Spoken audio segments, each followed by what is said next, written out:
So hey guys 9 তারিখে ব্লগে তোমাদের সুস্বাগতম। তো ওয়ার্ল্ড কাপের ব্লগটা আমি দিয়েছিলাম, বাট ওই কোন একটা কারণ বছরটা হয়নি। ওটা আমার কাছে আশা করে আমি ডিলিট করিনি। বাকি সব ভিডিও আমি করে দিই, কারণ যেগুলো হচ্ছে আমি আগে দেখে নিই যে সবগুলো ভিডিও হয়েছে কিনা। যতগুলো হয় অতগুলো রাখি, কারণ ওই একটা দিনের পর আমি সবগুলো ভিডিও এটাই করি।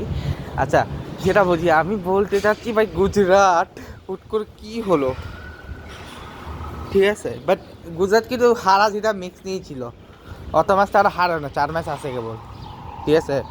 7 ম্যাচ জিতছে, 4 ম্যাচ আসছে, ঠিক আছে? দ্যাটস ওকে, ওরা হারা জিতার মধ্যেই ছিল।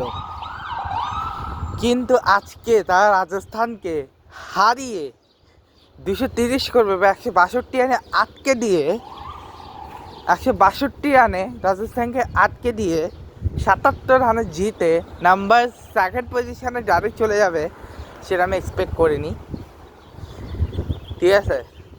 হায়দ্রাবাদের পর দেশ সেকেন্ড টিম যারা নাম্বার 2তে আসা অলরেডি এলিমিনেট হয়ে গেছে একদম নিচের দিকে টাকার বটম অফ দ্য টেবিলের LSG আর দিল্লি দুজনে অলরেডি এলিমিনেট হয়ে গেছে।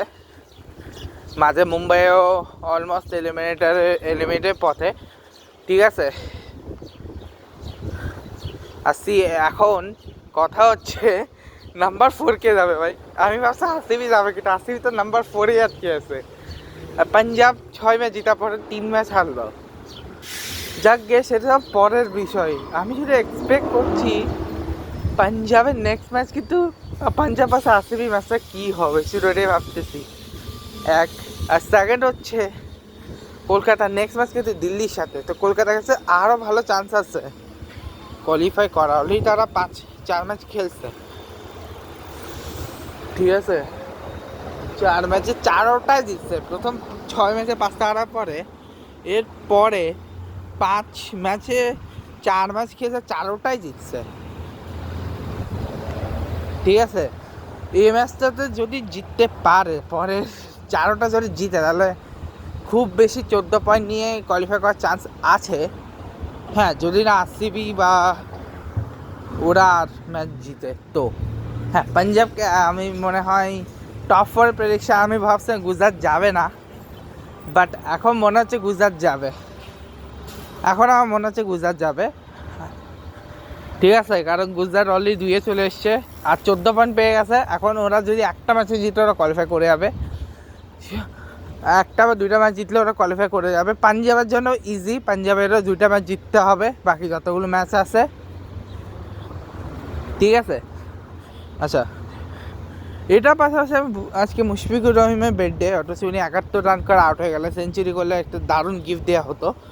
আর বাংলাদেশ প্রথম দিকে ভালো গেছে, কালকে তো সারাদিন ভালো গেল, আজকে কেন তো বাজে গেলাম এটাই বুঝলাম না। আজকে অনেক তাড়াতাড়ি আউটও হয়ে গেল, ঠিক আছে? আজকে মেহেদী হাসান ইমামুল হক আউটও করলো। আর তার পাশাপাশি হচ্ছে রিসেন্টলি অনেকগুলো খবর এসছে, খবরগুলো এখন বলছি না, কারণ রাস্তা আমাদের উড়ে নেওয়া, আলাদা ব্লগ বানাবো। আর ওয়ার্ল্ড কাপটা হোপফুল আবার আসবে। আর কালকে হচ্ছে আমার ড্রাইভিং, দেখা যাক কী হয়। হোপফুলি কালকেটা দেখা হবে। এই ব্লগটা শেষ করছি, দেখা হচ্ছে নেক্সট ভিডিওতে। ভালো লাগবে, আজকে goodbye, I love you guys.